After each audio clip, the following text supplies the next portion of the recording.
Бәріне сәлем достар, бұл Жас Толк жобасы. Бүгін сіздермен болатын мен Альона Узева. Жасұлан Next Fight. Сабина Сюбаши. Қызыр жігер. Қалайсыңдар? Шүкір Шүкір жақсы. Оразаларың Өзіңіз? қабыл болсын. Әумин баршамызға. Және Сен не шай демас іштің ба деміз. ғана? Мен бүгін ғана Не притворяйся. ангина. Жарайды. Атмаскі ма? Айыптамай Не қойып. атмаske бауырым. Қалай Ең айттың? болсын. Сачкует. Сачкует. Айта берсін. Айта берсін ба. жұрт. Сонымен неден бастаймыз? Бұйырса, келесі айда найза 80? 82. Кешіріңдер, бәрінен үлкен мен мынаяқта. Аздап жадымыз. Мамитта. Кештің басты жекпе-жегі Джакс. Пен Линарс. Майк Линарс. Өте қызықты ғой. Еще бүкіл қазақ елі күтуде. Қазақстанға 70 килограммдық поезд әкелу керек. Енді не айтамыз бұл бойда? Кәдімгідей неге жатыр бойды қыздырушы. Көбінесе Джакс ағайдың тарапынан көріп отырмын мен бойды Көбінесе емес, қыздыру. тек қана соксын тарапынан сияқты. Бүкіл бойында бойды қыздырып шығады. Трэш-токтың енді көкесін көрсететін кісі. Мотиватордан кейін Қазақстан бойынша екінші орында тұр ғой Джакс ағай. Ерке бұландықтар. Ерке болғандықтар да бар ғой, бірақ ол мен ойымша умный трэштер жасайды андай. Бүкіл өзбектер оған не істейді андай. Ол хейт емес, өзбектердің бәрі вызов жасайды да. Ол әрбір өзбекті андай өзіне қарай не істейді да, короче, өз бизнесіне айналдырып жібереді ғой. Актив па? Медиканы қатты көтерді ғой өзбектер еркі болғанға негізі. Жаңа мотиватор деп айтып жатсың ғой. Мотиватор енді сөзбен айтып, іспен келгенде жекпе-жек болмай қалып жатады, ал Джакстікі керісінше да. Дұрыс айтасың. Мен жеке өзім мотиватордың бірде-бір жекпе-жегін көрмегем. Бірақ білемін оны. Бірақ көп жағдайда жекпе-жегі жүзеге мотиватор андай ғой, білесің бе? Кішкене жасы келгенде, бірақ жастармен жақсы бой өткізеді ғой. Мысалы, маған есте қалған бокс жекпе-жегі бар, оның Дастанбекермен өте жақсы болған. Сосын Шах Қазақ дегенмен ба тоже қызықтырған. Ал қазір енді номер 1 мен үшін қазір Джакс ағай болып тұр. Өйткені уже көретін болсақ, найза 80-де ма? Елжан Гасановпен қай турнирда тұр? Найза 80-де Атырауда бойды жақсы қыздырды. Кімге? Елжанға ренішіне білдірді. Бойда да сөздеріне жауап алды Елжан Гасанов. Не деп ренжіді сонда?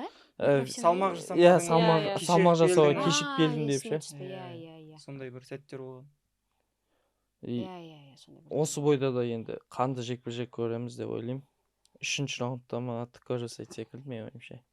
Өйткені ағайдың андай удар құлататын удар болмаса да Джакс ағайдікі тисе андай неприятный болды ғой, короче, андай тиеді ғой, бір сындық кеп тиеді андай. Өйткені енді учениеге болдым, бір залда тренировка жасадық, енді спаррингтер өткіземіз, ағайға көмектесеміз деген не ғой. Енді қазіргі таңда номер 1 болып тұр ғой. 70-тің поясын алса, бұйырса бұдан 1-2 рет бой жасап, ефсеге десен я. Бұйырса болсын, бар. Біз осы жақында соксын несіне залына барып келеміз. Сен жоқсың деп па? Сол кезде Мен фотом бар. Сен фотоң бар. Бәрі біліп жүрсің соны. Айтайын дегенім, негізі ешкім залына үйтіп барып көрмегем. Сен барып жүрсің ғой былай? Бұл жалғыз Дартимге ғана барған шығарым, басқа ешқандай залға барып көрмеппін. Сонымен сол залға барсам, кішкене Джаксты вообще қазір тұлға ретінде көрсеткім келіп отыр да, қандай адам екенін, қандай боец екенін, қалай трэш-ток жасайтынын бәріміз көріп жүрміз. Ал қандай адам екені, соны кішкене әзмәс талқыласақ, ең демек қой, енді ең мейірімді жауынгерлердің бірі. Очень добрый. Бірақ ойын ережесін біледі. Егер сенімен қарсыласым болса, мен Джакс болса, мен сенімен қалай сөйлесу керек екендігін білем камераның алдында. Сен түсіндірсің ба деген сияқты бірдеңелерді қоздырып жіберем да, сенің ашуына тием. Елжанды естігенде кәдімгідей ашуланып жіберді ғой. Ашуланып кетті, бірақ камера өшкеннен кейін, жарайды, рахмет, сау болыңыздар деп. Психологиялық тұрғыдан атака жасайды. Залда балалармен кәдімгідей жақсы тренировка жасап, анда мен ағаймын, мен деген нәрсе жоқ о кісіде. Бәрімен бірдей, өзімен бірдей қатар көреді бәрін. Сонысы маған ұнады. сол. Мен сосын бұдан бөлек жаңағы Елжан Гасановтың алдында жекпе-жекте видео түсіруге барған болатын сол Жансерік Жақсығұлмен. Сол кезде таныспын да мен. Ол кезде инстаграмда подписчигім 50 подписчик па, ешкім танымайды. Өзі шақырды, келіңдер, түсіріңдер, тәжірибе жинайсыңдар деді. Сол кезде бір бұрыннан көріп жүрген адам құсап сөйлесіп кеттік та бірден. Сондай бар, сондай қасиеті бар. Күшті Салмақ болсын түсіріп отыр, өзінің шайымен бөлісіп, міне мына шай күшті, қара деп. Тармен іштің ба сол кезде чайды? Тармен ішті не? Білмеймін ол шайды. Там лимон ба бірдеме бар ішінде. Лимон болса точно тармыз. Мен бірінші рет жақсы көргенде, инстада көрген ғой, бірінші рет. Өзінше деп ойлаған ғой оны. И мен онымен Найза Айворста таныстым, бірінші рет сонымен интервью түсіріп. И я увидела, какой он действительно человек. И, блин, я была удивлена. Мен прям түрі да сондай. Образы басқаша. И түрі такой грозный ма сондай. Атыраулықтар сондай болады, батыстың адамдар. Суықтау, сөйлегендерді сәл. И вот мен айтқан ғой сендерге, бірінші рет сол оны көргем инстада, ана Джакс шоп па, қалай? Джакс спорт шоп. Джакс спорт шопта реклама жасаған, вот я продаю форму, там Найза, Намат файтинг, там Октагон. Мен қызыққамда форманы одан алам деп, бірінші рет сол как предприниматель ретінде Джаксты таныдым. И потом я только узнала, что он, оказывается, боец, что оның өзі залы бар екен, жан-жақты тұлға. Қазір тағы бір бизнесін ашады. Парфюм, я сол. Ол әдемі точкада орналасқан. Мен көрген бір рет. Достық 14-те. Иә. Өте жақсы. Ол ішіне 35 квадрат па, сондай. Бірақ ішіне қанша теңгенің ремонт еткен айтпай қойын. Точкасы мощный болғаннан кейін ақшасы да мощный кетеді. Примерно 35 квадрат метр жерге 5 лямба, 7 лямба кетті. Джакстың ақшасын сала кетті. Өз атынан бренд жасады ғой, в общем. Жасай алады. Өзін көтерді ғой. Жан-жақтылға бір жағынан парфюм бар, спорт шоп дейді. Академиясы бар, өзі жаттықтырады екен, иә. Өзі боец бір жағынан. Үйленген кішкентай қызы бар екен, қызы бар, әке толмаған. Функция атады уже. Медиа жағынан да мейірімді екен. Бір сөзбен айта кетейін бе? 5 баланы бір залда тұрғызады. Бізге залдан үй жасап берген. Кішкентай жерден бөлме, короче. Еще бізге туған күнде или жеңіп келеміз ғой бір жерде, уже қай жерге қатыссақ та бізге новый формалар, витаминдер алып береді, жұмыс тауып береді. Енді қазіргі таңда ағайымыздың қалай айтса болады, мақсаты бар, ангары зал ашып, жанына общага 30-50 адам тұратындай. Ол жақта уже общаганың ішінде хостел деген қалай, спортсмендерге тегін да, короче. Ана Хабиб Нурмагомедов таудағы тренировочный базасы. Ол жақта ішінде асханасы, бассейн, баня, бүкілі соның ішінде болады. Қараңдаршы, ниеті таза адамның осылай жолы ашылады. Қаншама енді жігіттер, сендерге де айта кетейік, соны менсіп жүрсеңдер, эголарыңды көтеріп, енді жолдарыңда сондай өкінішке орай. 2 ой өткізіп алады, 2-0 болады да, бірақ демаламай жүреді. UFC-ді ұтқандай жүреді ше. UFC-ді ұтсаң да үйтіп жүрмең керексің ғой сен. Тұздық ауруы ма? Бәріміз бірдейміз, бәріміз қалай дүниеге келсек, солай өлеміз. Барынша жақсы келе жатқан кісілердің бірі ғой, Пабини 3 серияда уже Пирсос, поезд тұтаса, уже дальше белгілі Хайбати Мұхаммед па, кім? Сонымен за БМФ деп гран-при басылады. Көбісі жаңағы кімді шақыртады ғой? Хайбати. Бұл жерде керісінше Хайбати қоймайды бақтан, Джакс, дайте мне его бірдеңе. Олар да білет, бір-бірін қалай шақыру керек, бойды қалай қыздыру керек. Ол бойда негізі көбісі асыға күтуде. Мысалы мен алдында бір жерде естіген болатын, Хайбатиға Санжар Хайбатиді лақтырды, бірақ маған Санжар емес, Джакс қызық деген. Онда білем. Бұл өте жақсы, енді медиа жағынан да Хайбатидің медиасен чуть көбірек ағайдан ше. Бірақ Хайбатиді өтатын болса, бүкіл активность. Чуть көбірек деп өз ағайын не тапқан қырсын. Енді біздің ағай деген тигр ғой. Бұйырса поезд тұтамыз. Ол жерде Хайбати жағымыз. Медиа тұрғыдан кім қалай жүргізіп біледі, кімнің тәжірибесі. Әрине, түсініп тұр, дұрыс айтасың. Ол жаңағы продвижение дегенде тек бір жауынгердің тарапынан болмау керек та, қарсыласының да тарапынан бір-біріне үлесіп бір көрермендерді жаңағы қызықтыра білу керек қой. Ол тек бір адамды қызықтыра беріп, екінші жауынгердің тарапынан ешқандай трэш-ток ештеңе болмаса, отдача болмаса, ол қызық емес та. Ол адамның да бір адам жасап отырса, ол шаршап кетеді да. Елжан мысалы дым істемейді, ол қорықпайды өйткені мысалы ағайда уайым жоқ, қандай нолик құртып аламын деп ше, нолик емес қой енді, жалпы поражение алып қаламын деп қорықпайды да, ол кісі всегда трэштік жасай береді. Зато ол ертең көмек береді да. Мысалы новый бизнес ашып отырық, мысалы бұйырса сол мысалы Елжанмен алатын бойды алсақ, сол кезде ғой негізі ашылу салтанаты болатын еді. Медиа жасады, уже историясын көп адам көреді, лайктар кетіп жатыр, комментарий кетіп жатыр да. Ертең ол мысалы бойға көмектеспей қалса, бизнесіне көмектеседі да. Жақсы реклама. Қай жағынан болса да пайдасы бар. Пайдасы бар. Бүкіл жерден негізі сондай алып кету керек қой. Мысалы көп қазақтың жігіттеріне айтам, трэштік жасаудан, сөйлеуден еш уақытта қорықпаңдар, наоборот, газ до конца. Өйткені ертең ол саған бойдатылып қалсаң да, ол саған ертең көмек береді, сен есте қаласың, тарихта қаласың, бір ауыз сөзбен айтқанда ше. Онда осы жерден сен айта кетейікші, өткендегі неден кейін, комментарийлерден кейін. Мына жақта енді өткен нені көрген шығарсыңдар, мен екінші шығарылымда кіммен Абдырмен не болып қалғандарын түсінбей қалдық. Бірақ сен оны өзіне неге қабылдадың? Мен әлі күнге шейін соны түсінбей жатырмын. Бәріне ответ беріп, барлық комментарийларға. Неге солай? Неге айтасың сен? Неге солай? Тоже тарихта қалғым келді. Ответ беріп. Не айтам енді? Ал өзің қалай сезінесің? Мен ондай жауынгерсің ғой сен, сезінейікші, түсінейікші. Қандай сезімде болдың? Қорқыныш болды ма? Қатты қорқыныш болмайды ғой, просто кішкене хейт деген по-любому басқаша келіп соғады екен. Нормально это.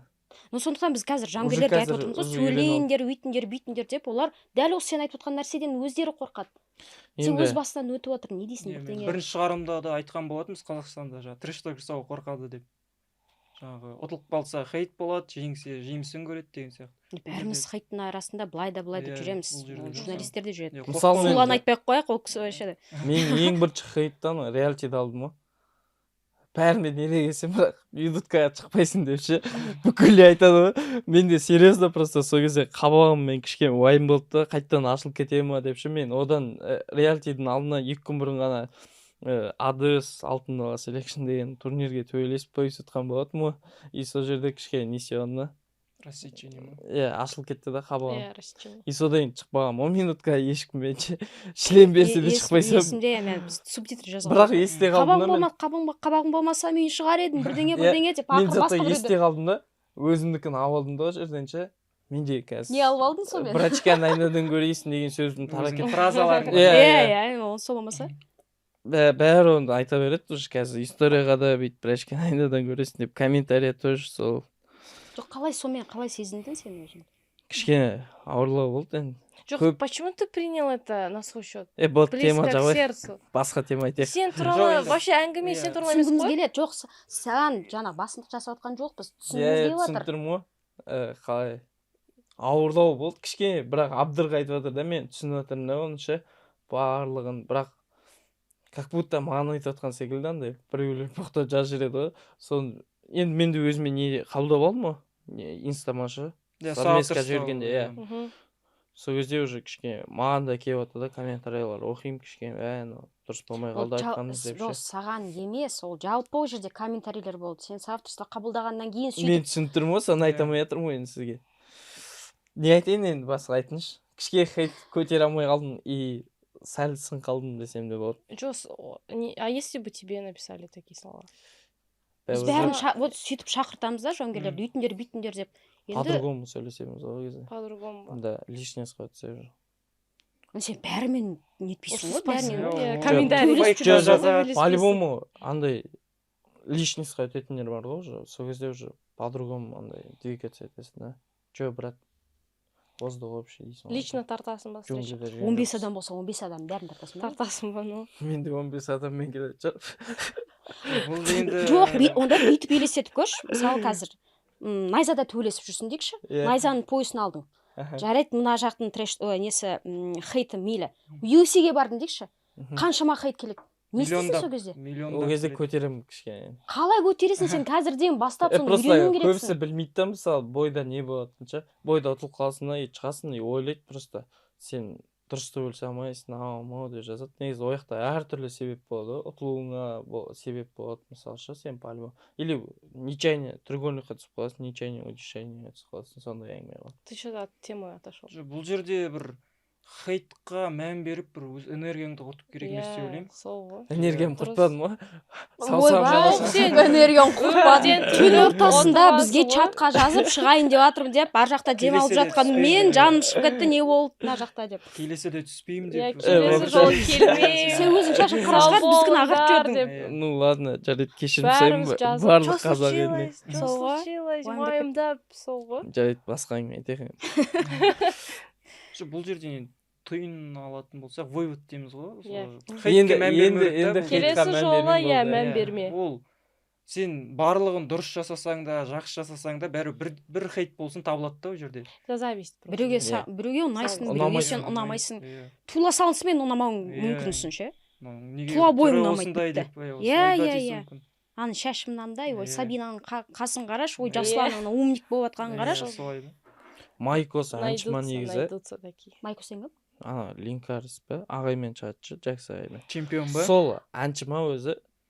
Бір қарасам гитарамен өлең айтып бір қарасам тренировка Жаңа істеген ба? енді жігітке жету өнерде аз дегенде мүмкін Иә. оның әнге бір таланты бар шығар бұл жерде. Мысалы кімді Кстати- айта кетейікші, сәлемсіз кетеді. Тайлақ Қазір- Нұражы. А, Тайлақ Нұражы. Билейді ғой, Ол молодец. кинода түскен, білесің бе Иә. соны? Қандай кино? Қытайда білмеймін қандай кино Продюсер екенін, де әлі болып шыққан па, жоқ. өзі жалпы осы бір финансылық тұрғыдан жалпы жақсы не болды? Прибыльный кім болды деді туралы? ғой. Сол Мен де киноға сериалға түскен. түскен ғой. Продюсер ретінде емес, Кім? түсінуімше актер түскен ретінде. актер ретінде. Өйткені бір курсқа қатысқан. Тайлақ Нұражы, Тайлақ. Я не знаю такого. Мгм. Кім ол? Бір рет бізде Найзада төбелескен. Пумамен- Пумамен, төбелескен. Білмеймін сондайды. Найза 57 турнирінде. Найза 57 ма? Иә. Нақты қайту Иә, Найза 57, 57. Жалғас Жұмағұлов, Еламан Чертаев барлығы Иә, төбелескен иә, ол иә, катта. дәл өзі, дәл өзі. Мынау 58. Жалғашма анам. Ö- Британецпен өте төбелескен. мықты Иә, жолдар иә, негізі. аяғы сын кететін ше. Шатаспасам. Или Иә, Тайлақ осы турнирде төбелескен, Найза 57-те. Міне, Вандерлей мен Жұманның да жекпе-жегі болса. өте қызық. Бірақ ол жерде Аха, журналға қайсы? қалды.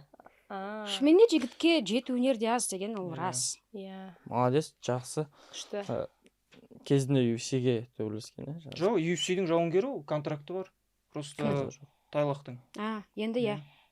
Бір жекпе-жек өткізді, ары қарай тағы да 3 жекпе-жек. Пуман жездем деп атап, сон қайттан сабаған ниет болды дейсің да. Енді Бұл жерде де жұмыстары сол трек ғой енді. Балдыздар қазір сондай апасиян. Енді жұмыстары сол ғой енді қайтсын.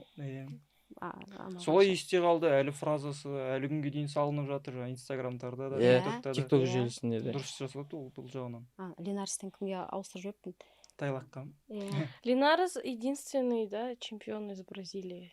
Мен білгенде. Бүгінге, күнге, иә, иә. иә. Бразилиядан бірінші чемпион болу керек қателеспесем. Иә, бірінші чемпион. Бразилиядан Мен прошлый подкастта айтқам, бразильцтер бәрі мешоктар негізі деп ше. Бәрі, проигрывают всегда. И вот, Линарес исключение ғой, исправил. Саған алма жасы Менің кетті ғой, ойымша, олай мен- деме деп. Де айтам. жоқ енді Линарестің де 2019-дан бері ұтылмай жатыр. 5 Сегіз жыл, жекпе-жек- Иә, исключение болыпты Жоқ, да просто. 2019 болса 7 жыл ғой. Базар жоқ, Иә. 7 жыл. Сен Бірақ спаррингтер ағайдан шлеммен салу керек ағайдан сияқты бұл. ағайдан ұтылады ғой біздің ағайдан. Біздің ағай айттым ғой, ұрса неприятный больше андай. Құлататын удар жоқ шығар, бірақ неприятный да ана тисе кәдімгідей ыңғайсыз ауырып деді андай точкаларына ше. Майк молодец енді. Қазірге поясын ұстап жүре тұр. Пока Бұйырса что. Найза 82 турнирінде Қазақстанға. Иә, оның тарапынан бір жоқ. Португалша түсінбейміз емес, бір аударып ала қоямыз ғой, сөйлей беру керек деп ойлаймын ол да. Салып, білмеймін мен. Поясым менде Бразилецтер- қалады дегенде секілді. Бразильцер негізі в общем қыздырмайды ғой бойларды. Жоқ, негізі көп қой. Диего Брандау бар, сөйлеп біледі. Одан да бөлек. Енді UFC-де жүргеннен кейін кішкене нетіп аласың ғой, енді Иә. соның ережесіне бағынасың. Ол жерде Түсінесің ғой, сөйлемейтін адам қызық емес. Иә. Әсіресе соңғы кездері Иә. айтып жатыр ғой бәрі. Енді Кішкене ереже кәдімгідей өзгеріп жатыр. Толыққанды, Медикаға иә. қатты көңіл Иә. бөлінеді. сен- Сөйлемейсің ба, қызық емессің. Иә, жеңсең де жеңілсең де уже маңызды емес та ол жерде медиа Иә, туралы иә. жүргізе алмасың. Мгм. Сен Иә. сөйлеп жеңілсең қалуы мүмкін, ал ештеңе айтпай жеңіске жетсең сен уже UFC-ден қуып жібере береді да. Иә. Біздің жауынгерлерді де алайықшы, Санжар Тажиев. Иә. Рекорды кереметтен емес қой, 17-0 емес, бірдеңе емес, бірақ Иә. ол сөйлейтін жауынгер. Иә. Джакста да сол. 9-6-1. Ислам Игенов 4-4 болды. 4-4, бірақ әлі барлығына Қызықты. қызықты. Иә, қызықты, өйткені сөйлейді, Мм. сөйлейді. Адамды өзіне Рекордқа емес. қарата алады ғой. Иә, иә. Сол нәрсеге, сол Канский. нәрсеге. Рекорд Канский. 9-9 ба? Сондай, бірақ Красавчик. барлығына Еще инстасы жоқ. Мотиватор Бәрі таниды оны. мотиватор да сол ғой. Бірде 5 бар еді. Сондай бірақ сөйлей береді. Молодец. Енді сұранысқа ол- ие Иә, болып бәрі тұр да біледі сол мотиваторды. жұмысын біледі да. Еркебұлан Тоқтар мысалы тоже, бірақ он Жоқ, ол рекорд ондай емес жоқ, қой, бірақ рекорд жақсы күшті ғой. сөйлейді да тоже. Ана Сезар ғой. Блядь, мен крестайнда уақытым жоқ деген. Мысалы, мен содан кейін көріп бастадым. Тура өйстіп айтты ма? Жаңағы сөзді тоже айтты ма? Одан да қаттан негізі, одан да қатты айтты ше. Шынымен сөйлейді ма? Иә. Неде октагонда соңғы жекпе, соңғы емес Иә. енді бір Үш, жекпе-жегінде иә Бой алды сабмишнмен ғой. ба ұтылып қалады. Сол жерде айтатын, менде Ойбай. күреске уақыт жоқ, жаңағындай. Алысқа бармай ақ қояйық. Найза Эворста сенің ағаң не деді? Да вообще делать это Ол кісі де запитывает. эмоция ғой, эмоция. Барлығы енді айту керек солай. Боғау сөз емес. Бол- енді. Боғау Сөз сөз емес ғой, таңдап, негізі. Просто жастары қарайды. көп Үлгі көп алады, әңгіме кейін деген үлгі Иә, алады. де иә. деген ғой. Үлкен кісілер боқтаса, бізге неге болмасқа деген сияқты. Иә, ол жерде солай ойлап бастайды. Эмоция болғанымен, иә, эмоция болғанымен. Айтуға болатын жері бар, айтуға болмайтын да. Негізі шама келгенше айтпаған дұрыс қой. Дұрыс айтасың. Иә. Сол медика дамыту керек, дұрыс Иә. айтасыңдар. Мысалы, мен алдымда қазір найза жекпе-жекті қазір талқылаймыз ғой. Бұл жерде де мысалы 3-4 адам ғана есімде қалып отыр. Бізде 9 жекпе-жектің ішінен. 9 жекпе-жек былай тұрсын. Мм. Бізде бір күнде 2 турнир өтеді ғой Иә. негізі. Мгм. 40-45 спортшы көз алдымызда өтеді. Мм. Сөздің шыны керек, арасында ең қызықтылар ғана есте қалады. Ал көрермен көзімен қарасақ, найза бар, басқа лигалар бар, шетелдік лигалар бар, мыңдаған контент. Егер сен өзіңді кішкене көрсете алмасаң, сен қызық емес болып кетесің, сен ұмытып Иә. кетесің, сен есте қалмайсың. Мен жеке өзім мыналардың арасынан 2-3 адамды ғана айта аламын. Ана менсінбеушілік емес, ешкімді ренжітіп неткім келмейді. Шынымен есінде қалмайды, өйткені дайынсың ба, не істейсің, жыртасың ба, айырасың ба? Клетка көрсетеді. Эмоция жоқ. Эмоция жоқ, ештеңе жоқ.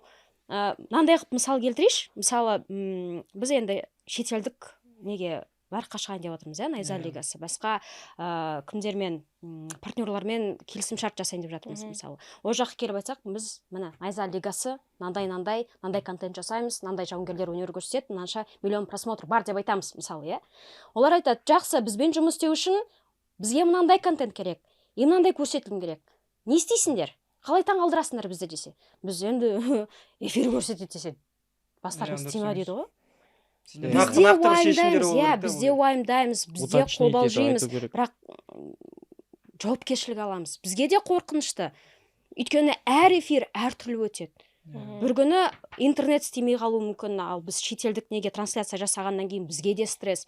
Алдыңғы турнирде осы Техникалық ақаулар ма? осы неде болған, Алматыда болған. Біздің маркетологымыз 2 күн ұйықтамаған, потому что работа дофига. Мм. Работа много, жауапкершілік бар. Бізде қорқамыз, бізде уайымдаймыз, бірақ жауапкершілік аламыз. Партнерларымыздың алдымызда айтамыз, иә, біз сөйтеміз. Қалай өтетінін Аллаға мәлім. Иә, эфир көрсетеді, бірақ Иә. жыртамыз деп Әрекет барамыз. етіп, Әрекет эмоциямен, етеміз. иә. Иә, сол сияқты жауынгерлер, сендер де сөйтулерің керексіңдер. Түсінеміз клетка көрсететін. Клетка онсыз да бәрін көрсетеді. Иә. Бірақ сендердің тарапынан бірдеңе болу керек қой. Әр адамның бойында бір өзіндік тұлғалық бір ерекшелік бар. Мысалы, біз Сабина екеуміз қыз басымызбен ММА-да жүрміз. Екеуміз де қызбыз, екеуміз де ММА-дамыз. Бірақ әрқайсымыз бөлекпіз ғой. Иә. Менің бойымдағы бар нәрсе Сабинада жоқ. Сабинада болған нәрсе менде жоқ. Бар нәрсе менде жоқ. Сол сияқты әр жауынгерде өзіндік бір ерекшелігі бар. Көрсете білу керек соны. Ұялмаңдар. Біз ұжым болып, найза ұжым болып, сендерді қолдауға тырысамыз. Әйтпесе жексұрын болып тұрамыз, сөйлеңдер, айтыңдар деп жексұрын болып отырамыз, бірақ ойын ережесі сондай, біз сол ойынға өзімізде бағынып жүрміз. Сендердің медиаларыңды өсіргіміз келеді. Иә, Иә. өйткені Бұйырса- бізге де сол керек. Найза жекпе-жекке барамын, кім шығады, айтып қойыңдар заранее, инстама жазып. сұхбат аламын, сендерден де қоясың ғой.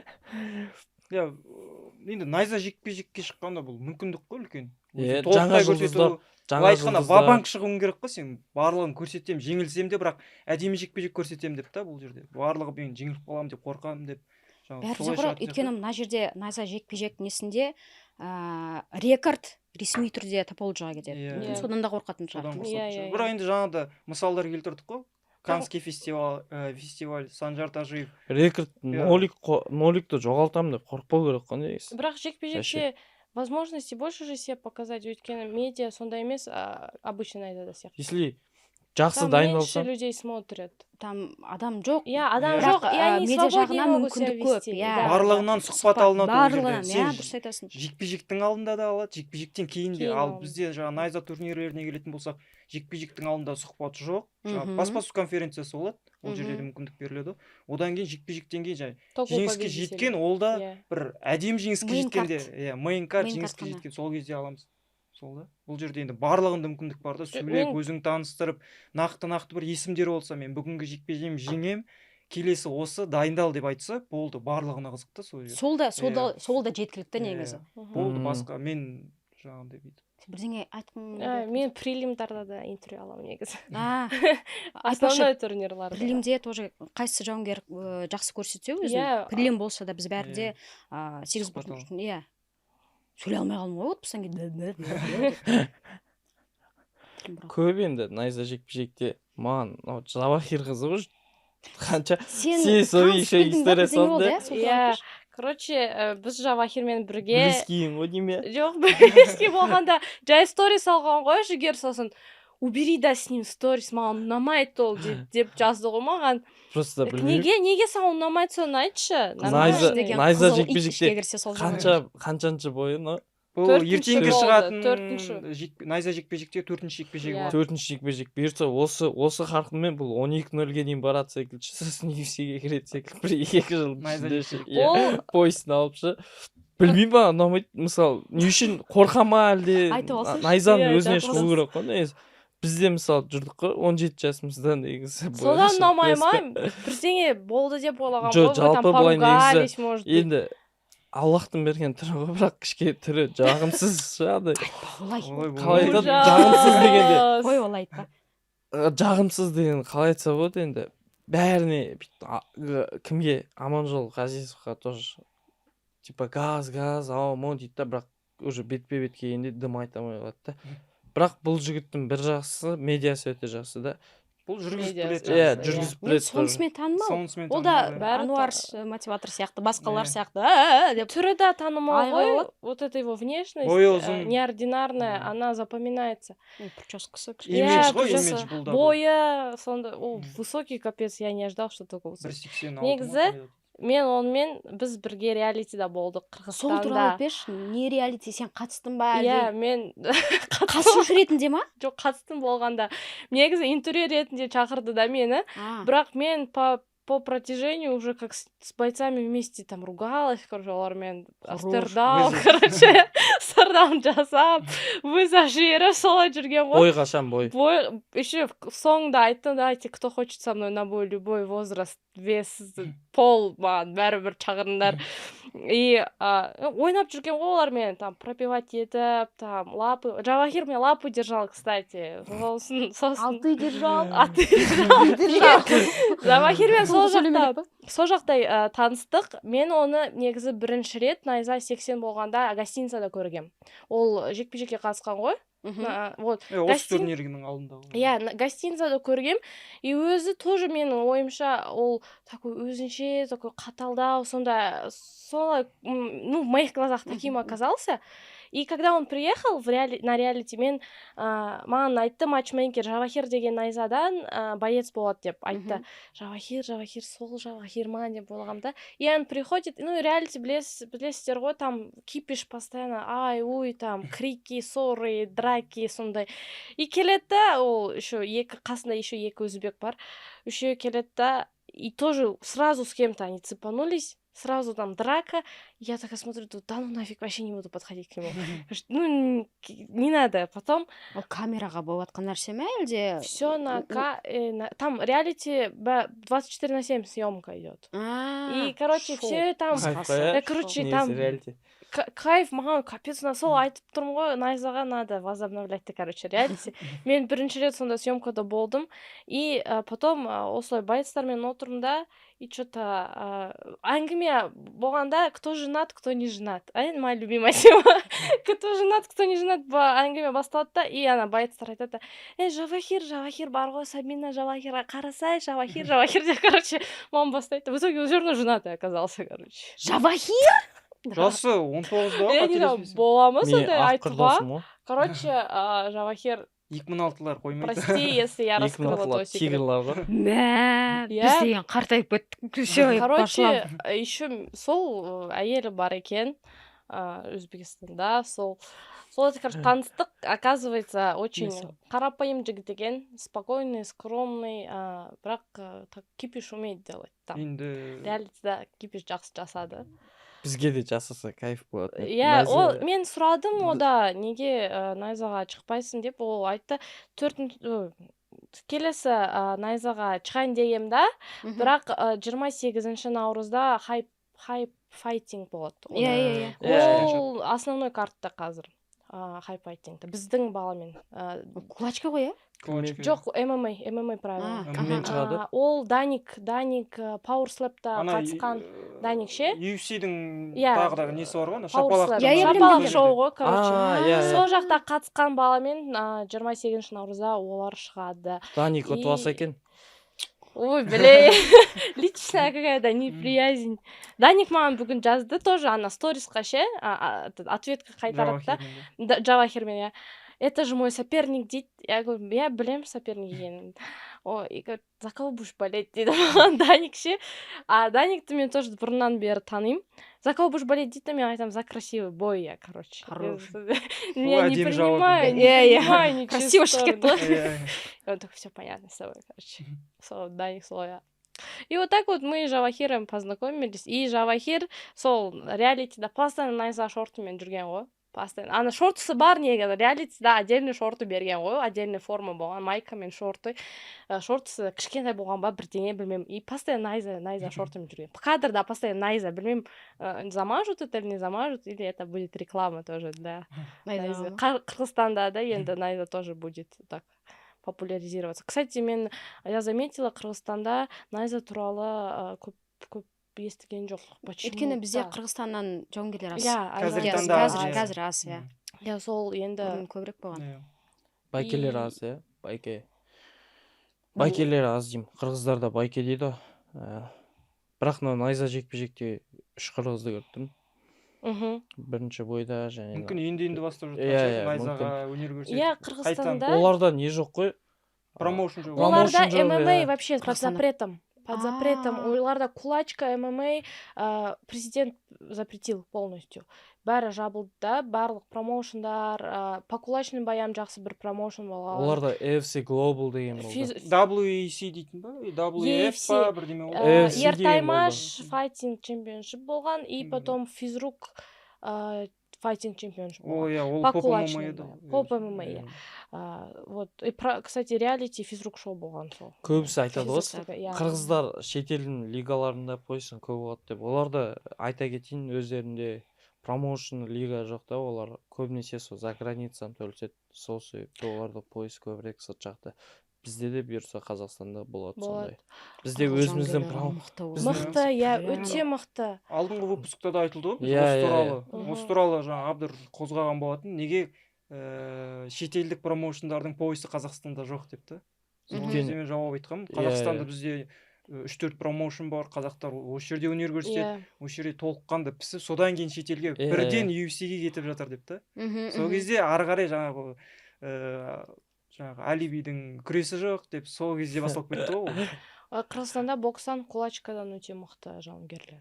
Оларда прям у них тоже школа бокса хорошо поставленная. Негізі вообще кулачкадан хардкорға көп шығады Қырғызстаннан. қырғыздар мықты ғой негізі былай иә мықты. андай әдемі жекпе-жек көрсетіп дайындалғандары былай негізі дайындалғандарын көрмеппін бірақ қалай дайындалатынын білгім келеді да ше міне бір мықты қырғыз тұр ғой қаныбек жәнібекұлы иә Фанил Рафикпен бой өткізген ол сосын бізде кімді ұтты ғой бір сөз жетпейтін бір жекпе-жек болған алаш брейкте кімді ұтты ғой бізде Рүстем Құдайберген иә главный бойда ма главный бой болған шатаспасам Қаныбек ұтты ұтып кетті ол декабрьде болған бойда найза жекпе-жек келесі жекпе-жектерін сол жекпе-жекті қараймын деп есіме шығып кетті қараймын деп жатқанмын өйткені енді былай да кімді білемін ғой қанбекті де білемін рүстемді де білемін жасик сен сол неде болдың ғой найза жекпе-жекте саған қай жекпе-жектер есіңде қалды иә бұл жерде енді мен найза жекпе-жек турнирін комментатор болып жүргізген болатынмын бірінші енді толыққанды турнир жүргізген бірінші тәжірибем болды бұған дейін UFC Алиби Эдерстің жекпе-жегін Фанил Рафиковпен бірге Найза ТВ арнасында комментатор болып жүргізгенмін өте жақсы мен ведущий болғанмын иә Сабина ведущий болды ол кезде мен енді экранда көрінбедім мен ұйықтадым ол кезде енді таңғы 5:30 болды ол кезде ол жекпе-жек ұйықтамағанбыз ораза кес аузымызды бекітіп алып бірден сразу комментатор болып дартимнан балалар келді команда полностью жақсы бір атмосфера болды қалай екен бұл тәжірибе сендерге Сабина жауап берсін мен қатты уайымдағанмда я переживала сейчас что-то еще прямой эфир ғой қазір бірдеңе не так скажу еще маған айтқан жоқ мен не істейтін артқа қайташы деп айта қой деші ол жерде чистый импровиз менде де чистая импровизация емес деймін сол я там что-то сказала вроде нормально получилось бірінші опыт үшін мен үшін ойлаймын да жақсы шықты нормально даже 10 жыл опытта бәрі бізде қобалжисың иә нормально 2-3 жыл жүрім арасында қобалжып кетемін тікелей эфир болғаннан кейін енді бәрі де адамдар қарайды сынайды біз де қорқамыз қорықпаймыз дейміз хейт жазылуы мүмкін бірдеңе деп айтылуы мүмкін бірақ жыртам айырам деп барамыз жазған сосын хейтта еще мне написали а че ораза болып полуголый жүрсің ана кадрда ше я думаю где я полуголая там сен үстінде не болдың футболка ақ кофта болған ақ кофта мен джинсы комментарийға сондай орынсыз комментарий деп ғой сондай хейт көп жазады қараса болады менің тарапымнан қорқыныш ондай ештеңе болған жоқ бірақ мен енді түсіндім да бірінші тәжірибе болған соң бәрібір кішкене қателіктер болады бүйтіп дұрыс айтпай қалуым мүмкінмін деп бірақ енді бірінші көргеннен кейін енді запись қалады ғой өзім қарап қай жерде дұрыс айтпадым қай жерде содан анализ қателіктермен жұмыс жасап білемін да мен бірінші турнирден 9 бой болғандықтан кейін тек қана бір жекпе-жек емес қой 9 бой бұда да бір кішкене қателіктер болды сасқалақтап кейбір сөздер ұмытып қалған сөз байлығым жетпей қалған кездер болды енді бірақ түсініп алдым да қалай екенін ол келесі турнирлерге тағы да комментатор болуға мүмкіндік беретін болса уже түсініп бір басқа бір тәжірибемен келемін дайынырақ біз үшін найза негізі жаңа экспириенстарды береді да вот подкаст мен үшін бірінші рет уже осылай камераның алдында отыру деген сол екінші жас толық болған ғой мен үшін бірінші опыт сондай сосын вот это быть ведущей там на прямом эфире мен вообще ешқашан не думала что я буду там чей-то бой быть в чем-то UFC бою там ведущий вообще ойлаған жоқпын сосын уже мен қазір камераның алдында отырып уже привыкла к этому реалитиға келгенде уже когда вот так миллион камер стоит я себя свободнее чувствовала хотя мне все говорили, блин, это тяжело, типа, ты молодец, что ты спокойно сидишь перед камерой. Ну, мен үшін бәрібір қарағанда кринждау, да, менің поведением, я, как я себя веду, все равно, у меня где-то есть недостатки, где мне не нравится, но бірінші рет үшін, наверное, это хорошо. Как бы. И то же самое вот реалитета болған, да, блин, там столько кринжа навалило, как будто, честно. Я не знаю, ол бұйырса шығады апрельде, соны қарайын ба, қарамайын ба, соны ойлап жатырмын, да. Но уже келесі жолы, мысалы, найза реалити болса, мені шақырса, мен уже білем қалай өзім ұстағанымды. Как правильно вести себя, что правильно делать. Өзімді күшті реалити деген, Құдай-ай. Ол кезде мен квартирада балалармен тұр жүрмін ғой, күнде лапша жейміз, анаға барып ыстық тамақ жеп кішкене адам болдық қой. Реалитиде. Тамақ берген жоқ па? Реалитидің арқасында ыстық тамақ жіберміз. Реалитидің арқасында. Еще балалармен андай күнде 2000 теңге шығарып барып қымыз ішесің да кішкене. Қой. бір болсаң сынып қаласың. Не ғой енді темадан ауыспайық, қай жекпе-жегін ұнады айтсай. Найза жекпе-жекке келетін болсақ па, бұл жерде енді ең бірінші жекпе-жектер жаңағы Хазратолла Курбанов пен Байаман Мұхтарбекұлы қырғыз файтер арасында. Бұл жақсы жекпе-жектер болды бұл да. Найза жекпе-жек ертең шығады, қателеспесем 6 наурыз күні. Сол күні шығып қарасаң, тікелей эфирден қарасаңыздар болады. Бұдан бөлек бұл жерде енді көбінесе дебютанттар ғой, жауынгерлерден. Не осы не ол жас балалар ғой бәрі. Бұл жерде Жавахирдің 4-ші жекпе-жегі болды бұл жерде. Соны айтам да. Ол жерде андай старичок болып отыр ғой, басқаларына бұл найза жекпе-жектің бір қалай айтсам болады. Жаңа жұлдызы бұйыртса пояс береміз деп отырық. Жавахир дайындал, 2 айдан кейін саған за пояс төгілсесің жекпе-жекте. Бұл жерде енді Жавахир үшін бір жаңа салмақ дәрежесінде өнер көрсетті. Бұған дейін 61-66 килограммда өнер көрсетіп жүрсе, бұл жерде 70 килограммға шықты. 3 салмақта да өнер көрсетіп жүр да бұл жерде. Одан бөлек бұл жерде енді басты жекпе-жек Рамазан Тайфуров пен Қажымұқан Мейіржанұлы. Қажымұқанға келетін болсақ, жасы небәрі 18-де, кәсіби рекорд 2-0, и бұл 3-ші жекпе-жегі ма болды. Бұл да бір жақсы жекпе-жектердің бірі болды. Айта кетейік, жаңа жұлдыз деп білем, 61 килограммда 66-та өнер көрсетті. 66-та ма? Бірақ алдағы уақытта 61-ге ауысады деген ой бар менде. Ауысады шығар. Жаңа жұлдыз 61-лердің негізі тоже біразын қинайтын бала ғой.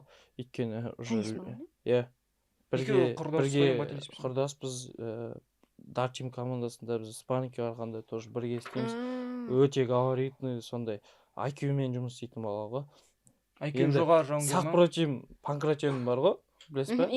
Сол жақта чемпион болды 2 рет. Біз сол жақта да бір-бірімізден кездескенбіз. Мен оған өкінішке орай ұтылғам, бірақ өте жақсы мықты бала.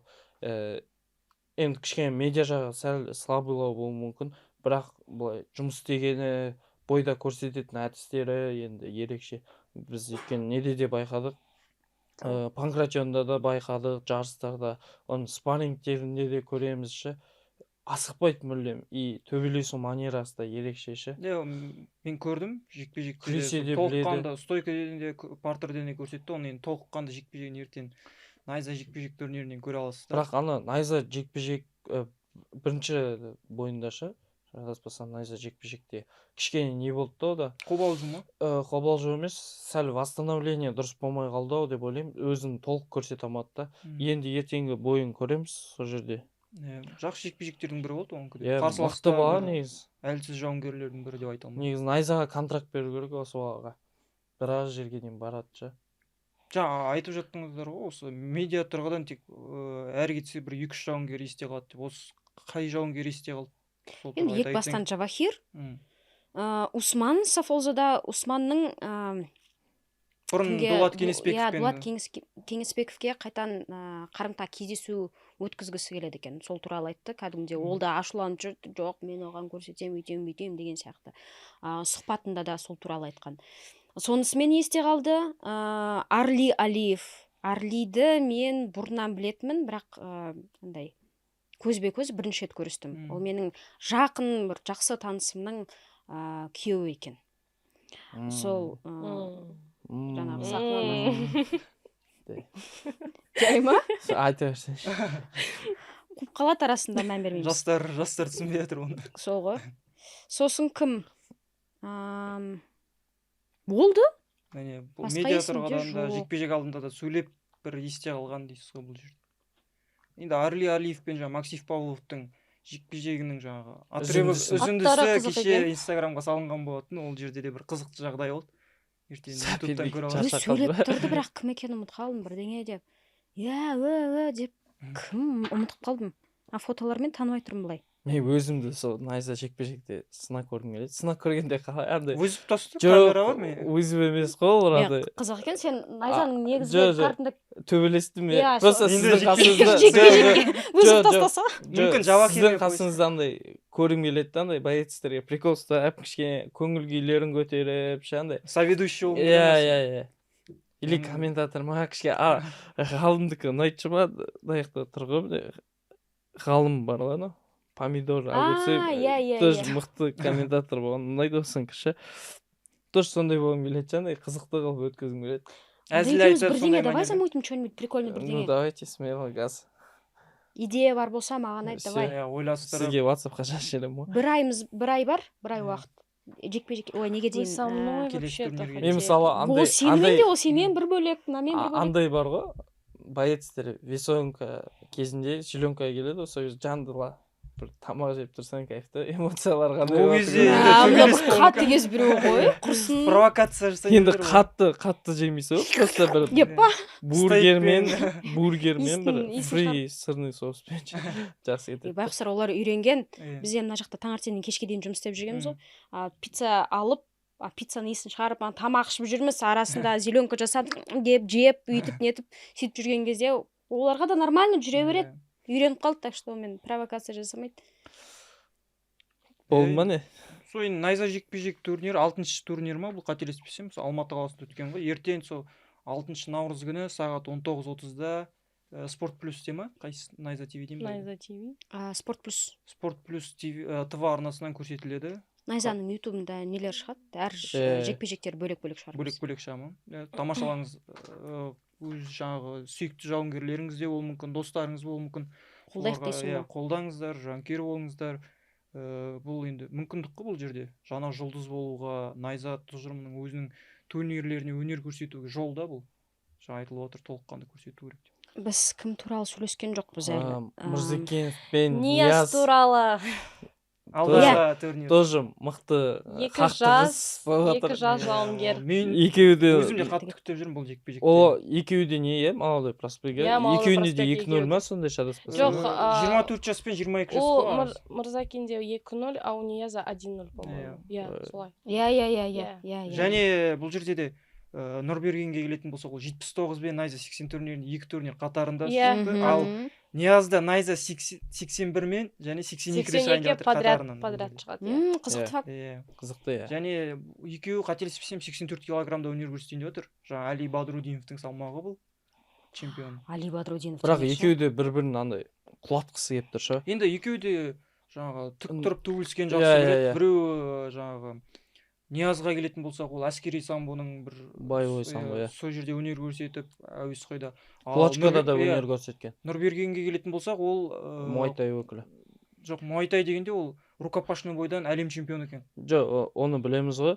Бірақ ол қазіргі таңда енді Ислам Галиев ағайдың қолынан шығып жатқан шәкірті өте жақсы, тоже IQ-лары мықты. Ол залдан мен мысалы Ишан Галиевті айтсақ болады. Найза 80 деп пе? Найзада тер бір турнирінде Стерлингті Петерен құлатты, білесіз ме? Бүйтіп басынан тура солай құлатқан біздің қазақ.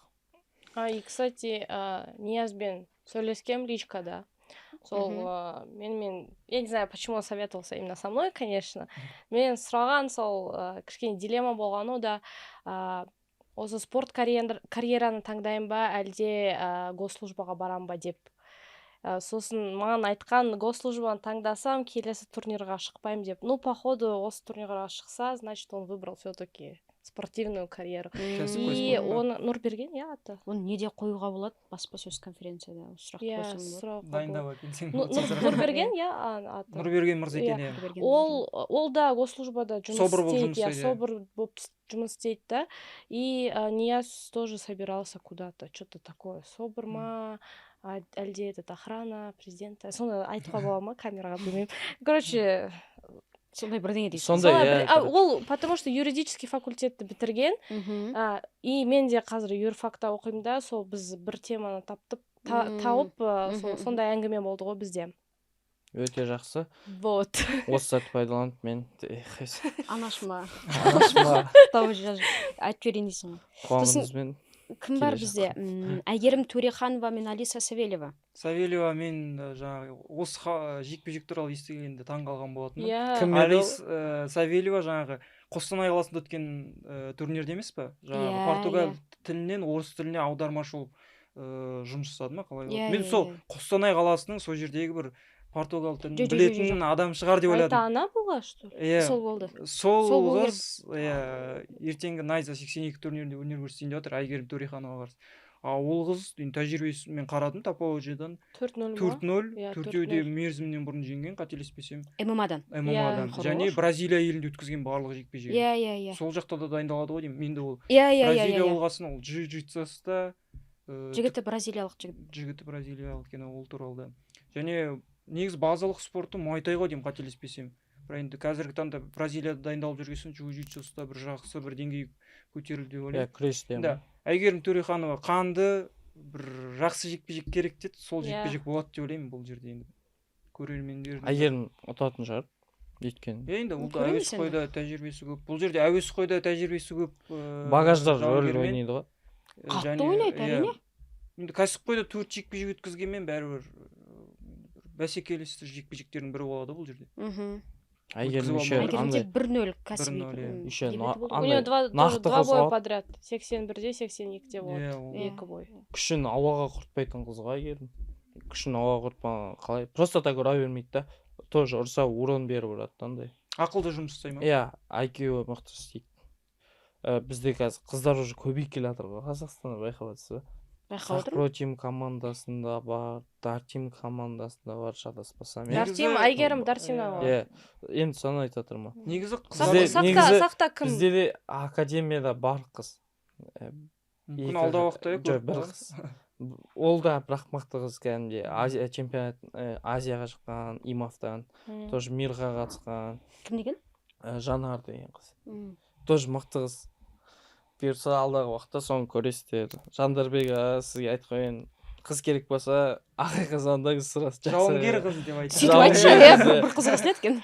Себебі бұл жерде қазір біреулер Жаман хейт қыз жазатындар қиып алып басқаша бір мысалда Иә. келтіруі мүмкін да ол. Сосын қайттан сен бізге жазасың Иә, мен чатқа. кетейін Все, деп жатыр. кеттім, пароль устал, бірдеңе. Спасибо Бірақ вам шынымен за иә. работу. Маған бәрі ұнады. бірақ Жауынгер мен қыз шыдай керек алмай жүрдім. болатын болса, жақсы звондаңыз. Өте мықты қыз. Өзіме кішкене командама реклама жасап қояйын. Бой тауып берген қыздарға. Бұдан бөлек Дулат Кеңеспеков пен Мұратжан Есов. Ойбай, Ой. қызық болады деп ойлаймын. Енді Мен Мұратжан бүйтіп қарайтын шығармын бұл айынан. Мұратжан міне жаңағы трэшток деп айтылып отыр ғой, нақты есімдер деп. Мұратжан өзінің инстаграмына салған болатын, мен салған күні көрдім. Енді Найза 81-ден кейін бірден жаңағы Самандар мен Тамерлан енді вакантный белбеуге төгілісетін белгілі болды ғой, үміткерлер. Мұратжан салған болатын, енді бұл жерде екеуі белгілі. Енді мен топ 77-ге салмаққа түсемін, топтармен төгілісуге дайынмын. Мысалы Ислам Игенов бар, Дулат Кеңеспеков Иә. бар деп жазған болатын. Иә. Дулат бірден жауап берген болатын, let's go деп. Мен жаңағы Найза 82-ге мен дайындалып жатыр, Мұратжан- неге жасамасқа дегендей қылды. Мұратжан Қызықты факт айта кетейінші. Кеше маған кім айтқан бұны? Оның ағасы. Кімнің? Менеджер ма? Иә. Абзал. Абзал. Все верно, Абзал осы кісі ме екен? Инстаграм Мазиокин деп жатыр. Міне. Бүйтіп жазған екен. Мұратжан мен Дулат жалпы бір районда тұрады екен да? Дулат Рысқұлова Сейфуллина жақта, Мұратжан Алматы бір жақта. Сол кезде старшылары екеулерін жаңағы спаррингке неткізгісі келген. Бұрында ма? Иә, осыдан 2-3 жыл бұрын. Бірақ Қай район мықтырақ екенін білгісі келген екен да. Районный разбор. Иә, ақыры сол бұйырмады. Міне ресми түрде Найзада шығады екен. қызықты, Қызық, көшеде төгіліспеңіздер, сол себепті. Шайқасқың келсе рингте шайқас. Міне, дұрыс, Шайқасыңдар, иә. Көшеде тыныш жүріп, күштеріңіз тасып жатса, спорт залға барыңыздар, мықты болсаңдар сол жерде дәлелдеңіздер. Егер спорт залда да мықты болып, ары қарай Күшін амбиция тасып болып жатса, UFC-ге өткізіп береміз. Сразу. Найзадан сразу. Найза жекпе-жекке өнер көрсетуге болады. Сонымен не ойлайсыңдар? Кім ұтады? Кстати, Мұратжанда инстада басқа фамилия тұр. Жиенбаев. Жиенбаев тұр, ал Мүмкін. фамилиясы Юсупов, иә? Или Бұл жерде қалай, или білмеймін. наоборот па? Может, просто жай қойған шығар. Иә. Сұрау керек еді сол туралы.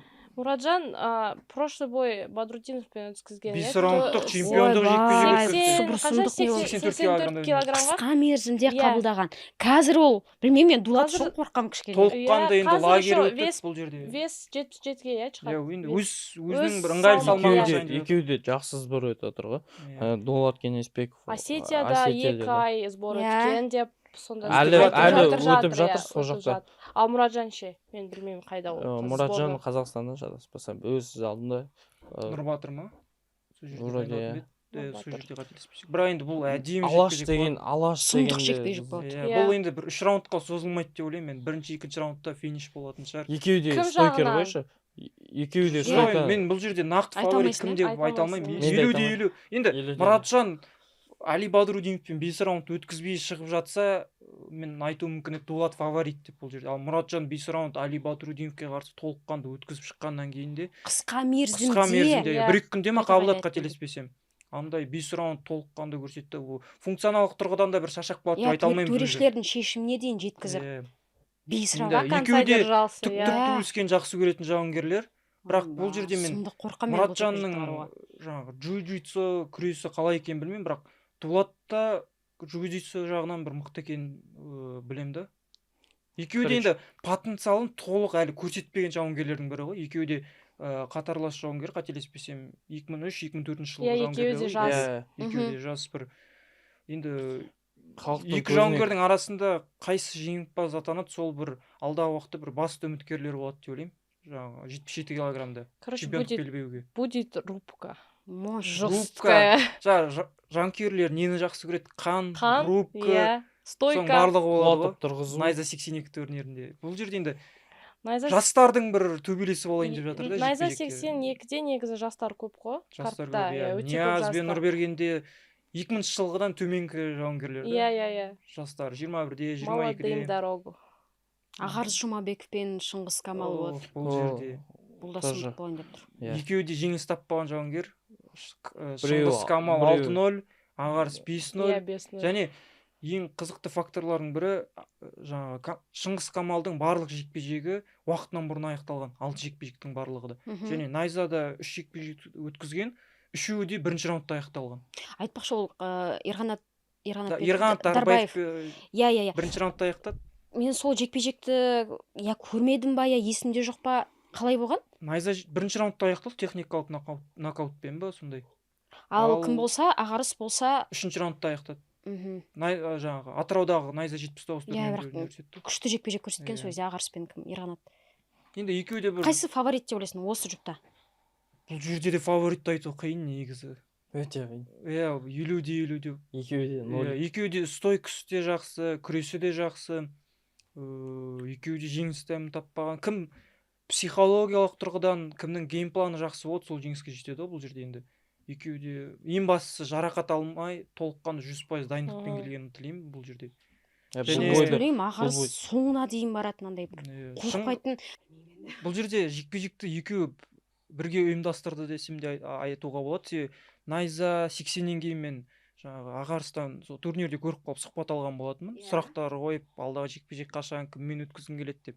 Сол жерде енді дұрыс жазылмай алған техникалық ақаулармен келесі күні сол Сақпро тимге барып қайттан сол сұрақтарды қойған болатын. Өзі Ағарыс айтқан болатын. Жаңағы салмақта Николай Самусов бар, Шыңғыс Камал бар, осылар енді топта деп. Николай Самусов бұған дейін 14-ші ақпанда өнер көрсету мүмкін деп айтылғаннан кейін ол оған вызов тастаған жоқ. Шыңғыс Камал бос, неге сонымен жекпе-жек өткізбесе, жаңағы ол да жеңілмеген, мен де жеңілмеген, басты үміткерді анықтау үшін деп өзі вызов тастаған болатын. Бірден сол күні Шыңғыс Камал сол вызовты қабылдап, келесі күні өзінің жаңағы видеосын жіберген болатын. Мен дайынмын, неге жасамасқа деп. Енді міне сол жекпе-жек Найза 82-де болайын деп отыр. Көп болды Шыңғыс Камал. 2025 жылы май айында өткізді ғой деймін. Қателеспесем, бір жыл болып қойын деп отыр. Бірақ енді сол екі жауынгерге де медиа тұрғыдан өзін көрсетіп жүргізу керек та. Бұл жерде енді қанша дегенмен жанкүйерлерге неге қызық болып тұр? Себебі екеуі де жеңілмеген болған, соның қызық болып тұр да. Егер біреуінде жеңіліс болса, ол қызық болмауы да мүмкін да. Сол себепті одан сайын қызық болу үшін жанкүйерлер көңіл аудару үшін медиа тұрғыдан мысалы Джакс ұқсап жүргізу керек деп ойлаймын. Иә, Найза 82-ке бойдың алдында 5 рил. Оның барлығында уақыт алады да. Найза 82-ке келіңіздер, қанды жекпе-жек болады деп. Қарсыласын бір жамандамай ақ қойсын, бірақ осылай шақырса, Жансерік Жақсығұл да өз медиада жүргізгеннен кейін де бізде міне подкастта оны көбірек талқылап отырық та, мысал ретінде де келтіріп отырық. Сол себепті Камал Шыңғыс пен Ағарысқа әлі бір ай уақыт бар, сол себепті қазірден бастай берсе де болады деп ойлаймын. Раскачивайте свои бои. Бір-бірін жамандап қажет емес. тек қана қанды жекпе жек болады, өздерің жаңағы сенімді болғаннан кейін мен осыны көрсетемін, осыны дәлелдеймін деп айтсаңыздар, жанкүйерлер қызыға бастайды да. Осы сәтті пайдалана отырып мен енді халықаралық әйелдер күнімен қыздар қауымын құттықтай кетемін. Ата анамыз аман болсын, сіздердің арқаларыңызда осылай дүниеге келіп, дүние есігін бізге ашып беріп, аман жүргеніміз сіздердің арқаларыңыз. Сіздерге тек жақсылық тілеймін. Кәсіптеріңізде береке болсын, оразаларыңыз қабыл болсын. Сіздермен бірге болған мен Қызыр жігер. Машалла. Машалла. Иншаллах, еще раз встретимся деп қойса. Осымен біздің 3-ші подкастымыз бітті. Сіздермен болған Сабина, интерьер және журналист. Бізбен бірге болыңыздар. Жасұлан Next Fight сіздермен бірге болған, және Just Talk осы подкастын қолдаңыздар, өз пікірлеріңізді жаза кетіңіздер, және ертеңгі күні найза жекпе-жек турнирі шығады. Қолдаңыздар, өздеріңіздің сүйікті жауынгерлеріңіз, достарыңыз болуы мүмкін, және Найза ТВ арнасымен бірге болыңыздар. Рахмет достар. Сіздерге де рахмет. Қадірменді көрермен, келесі жүздескенше аман сау болыңыздар.